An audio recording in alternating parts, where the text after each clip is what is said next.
बोलो जयकारा बोल मेरे श्री गुरु महाराज की जय। मोती बाग। अब गुरुमुख स्वयं अनुभव करें कि आपके कितने ऊंचे भाग्य हैं, जिनकी झूठ की ओर पीठ और सच की ओर मुख है, अर्थात सत्यता के मार्ग पर अग्रसर हैं। संसार की संगति में ना झूठ छूट सकता है और ना सच ग्रहण किया जा सकता है। सारी दुनिया झूठ में ग्रस्त है, फिर सत्य मार्ग कौन बतलाए? सत्य से मिलाप कराना, सत की कमाई करना, यह सत्पुरुषों की संगति में ही उपलब्ध हो सकता है। इसलिए वही भाग्यशाली हैं जिन्हें सत्पुरुषों की संगति मिल गई है। जब इंसान प्रकाश में आता है तो वहां पड़ी सभी वस्तुएं स्पष्ट दिखाई देती हैं। अंधेरे में किसी भी वस्तु को नहीं देख सकता और न ही जांच कर सकता है। प्रकाश में ही सब कुछ दिखाई देता है। सत्पुरुषों की संगति में आने से ही उसे यह विदित होता है कि भक्ति और नाम की कमाई कितनी लाभदायक वस्तु है, जो इस समय प्राप्त हो रही है। महापुरुषों ने ऐसे नियम निर्धारित किए हैं जो भक्ति द्वारा भक्त को भगवान से मिलाने के साधन हैं। इन साधनों की जो कमाई करता है वह लक्ष्य को पा लेता है। इस प्रकार नागपुर में सत्संग प्रवाह एवं श्री दर्शन से सबको मालो माल कर आप पुनः श्री आनंदपुर लौट आए। प्रत्येक पर्व के कार्यक्रम अनुसार आपने संगतों को समय देते हुए प्रवचन फरमाए। संसार में जड़ अथवा चेतन, स्थूल अथवा सूक्ष्म, वर्तमान विश्व में जितनी भी वस्तुएं हैं, सबके अंदर कोई ना कोई विशेषता पाई जाती है। उन सब पदार्थों का कोई ना कोई उद्देश्य है। ये सब पदार्थ भोग सामग्री मनुष्य के उपयोग के लिए ही बनी है। मनुष्य इन सबको अपनी अपनी इच्छा के अनुसार प्रयोग में लाता है। यदि जीव भोग विलास की सामग्री इकट्ठी करने में जुट जाए और केवल आमोद प्रमोद में ही सारा समय गंवा दे तो क्या लाभ होगा? संत सहजोबाई जी का वचन है, आए जग में क्या किया, तन पाला के पेट, सहजो दिन धंधे गया, रैन गई सुखलेट। ए मनुष्य, तूने जगत में आकर कौन सा कार्य किया? यदि मात्र शरीर का पालन पोषण ही किया, खाली पेट को भरने के धंधों में दिन गंवाता रहा और रात को आराम से सोता रहा, तो निश्चय ही तूने अपना वास्तविक काम नहीं किया।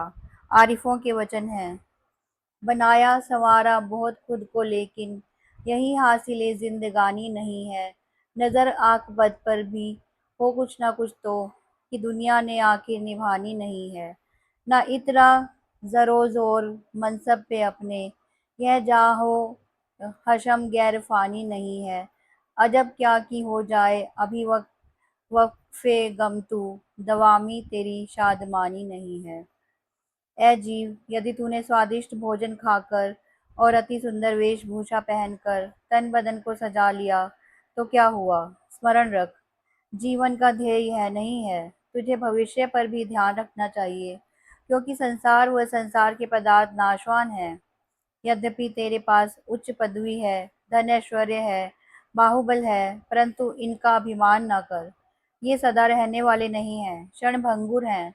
अतः बुद्धिमान का कर्तव्य है कि यह विचार करे कि जीवन का उद्देश्य क्या है, ईश्वर ने इसे किस लिए भेजा है। इसका उत्तर संतों से मिलता है। महापुरुष डंके की चोट पर कहते हैं कि ए जीव, मानुष देह प्रभु से मिलने का एक दुर्लभ अवसर है।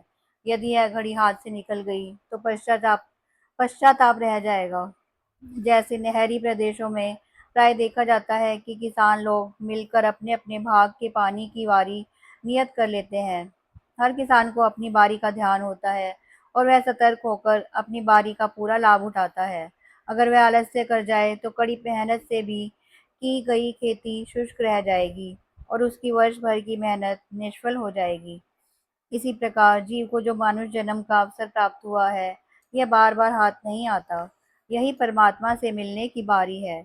इसी समय में जीव ने अपना कर्तव्य पूरा करना है, अपने परम पिता के प्रेम को प्राप्त करके सच्चे सुख का भागी बनना है। इसे प्रमाद में नहीं गुजारना। विश्व में कई प्रकार के विद्यालय और महाविद्यालय खुले हुए हैं। उनमें विज्ञान की उच्च शिक्षा, कई प्रकार की कलाओं का ज्ञान और अनेक प्रकार की पदवियां मिलती हैं, किंतु उनका उद्देश्य शारीरिक सुख तक सीमित है। उनसे सच्ची शांति प्राप्त होने की जगह व्याकुलता बढ़ती जा रही है। जीव को यह कौन समझाए कि सच्चा सुख केवल महापुरुषों की संगति से मिलता है। मेरे माधो जी सत्संगति मिले सी तरियां। गुरु प्रसादी परम पदु पाया, सूखे कासट हरिया। गुरुवाणी। सत्पुरुषों की संगति से मनुष्य के सोए हुए भाग्य जाग पड़ते हैं, जिससे वह अनायास भवसागर से पार उतर जाता है। सत्पुरुषों की कृपा से उसे परम पद की प्राप्ति हो जाती है। जैसे सूखे पौधों पर वर्षा हो जाने से फिर से हरियाली आ जाती है, इसी प्रकार मनुष्य के हृदय में विवेक, विचार और ज्ञान के पैदा होने पर पता चलता है कि जीवन का उद्देश्य क्या है। ऐसी अमूल्य देही को प्राप्त कर क्या इसे धंधों, विषय भोगों और शरीर की पूजा में ही खो देना है? नहीं नहीं, गुरुमुख इस दुर्लभ अवसर का पूरा पूरा लाभ उठाते हैं। यह ठीक है कि संसार के धंधे भी करने हैं, क्योंकि उनके बिना शारीरिक निर्वाह नहीं होता, किंतु जीवन के सर्वोत्कृष्ट कर्तव्य को ध्यान में रखते हुए उस पर भी आचरण करना है। फलस्वरूप अपने इष्ट देव की आराधना करते हुए और उनकी चरण शरण व संगति से पारमार्थिक ज्ञान प्राप्त करके और परम सुख व शांति को उपलब्ध करके अपने जीवन को सफल करना है। बोलो जयकारा बोल मेरे श्री गुरु महाराज की जय। उन्हीं दिनों लंदन से एक परिवार श्री दर्शन के लिए आया हुआ था।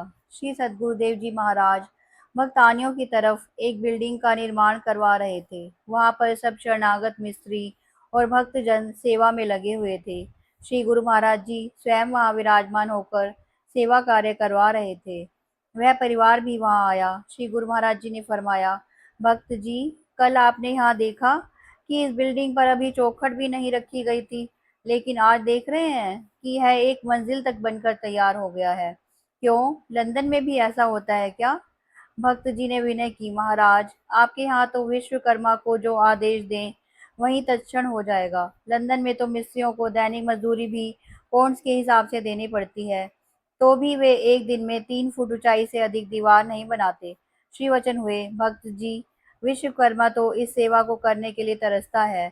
हमारे ये शरणागत सेवक ही सब विश्वकर्मा हैं। इनके अंदर दिन रात निष्काम भाव से सेवा में जुटे रहने की जो उमंग है, उसकी मिसाल कहीं भी देखने को नहीं मिलती। उसी समय आपने सब भक्तों को पास बुलाकर प्रसाद दिया और लंदन वाले भक्त की वार्ता सुनाई। सबने श्री चरणों में विनय की। यह सब आपके श्री दर्शनों की शक्ति है, जो अंतर में उत्साह भरती है और हमें नाम मात्र भी थकावट नहीं होती। आपने पुनः फरमाया, यह सेवकों का दृढ़ विश्वास और श्रद्धा ही है जो उन्हें सेवा में रत रखकर भक्ति प्रदान करती है। श्री आनंदपुर में पर्व बीत जाने के पश्चात 50-52 गुरुमुखों से भरी एक बस ललितपुर की ओर जा रही थी। दोपहर लगभग 2 बजे के करीब बस चंदेरी से 2 किलोमीटर आगे निकली ही थी कि उसका एक्सल टूट गया और एक गहरी खाई की तरफ जाती हुई बस अपना संतुलन खो बैठी। बस को बेकाबू हुआ देखकर सब संगत घबरा गई और श्री प्रभु जी को स्मरण करके जोर जोर से जयकारे लगाने लगी। तभी अचानक सामने एक वृक्ष के आगे पड़े एक बड़े पत्थर से टकराकर बस रुक गई, परंतु आगे का हिस्सा काफी क्षतिग्रस्त हो गया। बस की टूटी फूटी हालत को देखकर कोई अनुमान भी नहीं लगा सकता था कि उसमें बैठी सभी सवारियां सुरक्षित बची होंगी। दुर्घटना स्थल से केवल 10 मीटर की ही दूरी पर 1000 फुट गहरी खाई थी। यदि बस थोड़ा सा भी आगे निकल जाती तो सवारियां सहित कुछ भी शेष ना बचता। पर श्री प्रभु जी की अपार कृपा देखो कि किसी भी गुरुमुख को एक खरोंच तक नहीं आई। जिन्होंने उस समय बस की हालत देखी, उन सबके मुख से यही निकला कि यह अपने श्री गुरु महाराज जी की अनंत कृपा का ही अद्भुत करिश्मा और फल है, जो आज सबकी जान बच गई। भक्त वत्सल प्रभु सदैव भक्तों के अंग संग रहते हैं और हर पल उनकी रक्षा में तत्पर रहते हैं। बन सच्चे रक्षक प्रतिपाल, निज भक्तों की करते संभाल। आज कभी ना आने पाए, रहते सदा जो इनके ही साए। बोलो जयकारा बोल मेरे श्री गुरु महाराज की जय। दयालु श्री परमहंस दयाल जी भगवान की जय।